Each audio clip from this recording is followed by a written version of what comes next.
they left in tears, and they said, divorce is booked next Tuesday, and we're going ahead with it. And when she was driving from his home back to theirs, they would buy her sign. And they called Grandpa about 3 hours later and said they'd changed their mind. So Grandpa told us 2 years later, he told us the story, and he gave us a picture. And the best part of the story was, he said he believed that God's plan has small steps to it, and if each step is followed, God's plan worked out.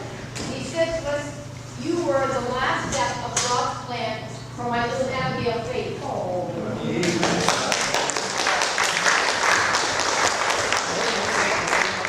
That was after a miserably hot day when the crowd went by was as ugly as you can imagine.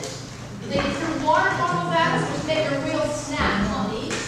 They swore at us. I thought, this is not fair that I brought these pro-life volunteers out here. Really, I put them up. I made them face this abuse. I thought, he hasn't had any impact here. I was really feeling sorry for myself and everybody else. And when we heard this 2 years later, I thought, I think it's part of God's plan too, that he just gives us little glimpses of the impact that it could possibly have. And I think we heard everything that think of this would be too easy to do. It's God's purpose, and just sometimes he gives us a little good message from it.